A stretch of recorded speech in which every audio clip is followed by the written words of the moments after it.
165 pounds, and this seems to be a broken record. We've said most looked at weight class at 49, most looked at weight class at 57. You had Howe and Burroughs, and of course the injury to Howe after the Midlands. He had that lost injury default in the dual meet against Illinois, and now he's come back. Wasn't really overly dominant like people would expect, but you had a chance to see him at the Big Tens. You know, how'd he look? You know, the first couple rounds, first couple matches, I thought, you know, he doesn't appear to have a weakness, you know, a visible weakness from the injury. And then the semis and finals, he won without a takedown. Didn't seem to have the top gear that he had a year ago when he was scoring a lot of points, when he rolled through the national tournament. You know, I wonder if he's got it all the way back. I don't think you can miss, you know, 6-7 weeks late in the season and not suffer a little bit.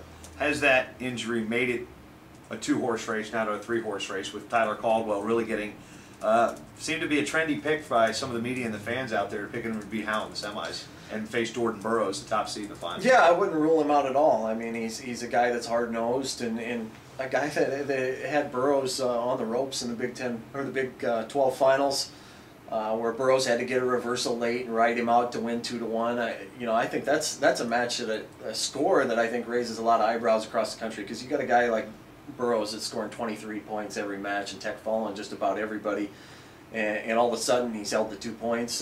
I think that you know, that's a guy you have to look at as a guy that could make a run through this, but he's going to have to score points to get to that point, to get to Howe, and then to beat Howe. Now, after that top 3, there's a big group. I mean, Caldwell was actually part of that group initially, and of course with that close loss to Burroughs, he's kind of entered the fray. Josh Asper, guy won the All-Star Classic, was literally like a half a second away from being an All-American last year in that round of 12. How do you see his chances? You know, I was surprised when I looked at his scores how impressive they were. I mean, you know, a guy that I think stumbled a little bit at Midlands, and then I think Caldwell actually beat him in Midlands to knock him out. But you know, that's an impressive record with a lot of lopsided wins in there. Only a sophomore. Yeah, and as you mentioned, a guy that right down to the wire, I think in the round of 12, misses out on a spot on the medal stand a year ago. Certainly a guy that I found out a little bit more about here in the last couple weeks, looking at his resume, and it's impressive. A couple matches that jump out as far as we talk about the team score. Possible second round match with Justin Kerber from Cornell. We talked a little bit about him in the team preview, and Scott Winston from Rutgers. Other ones is maybe the Dallas Bailey PJ Gillespie match right off the bat for Oklahoma's chances.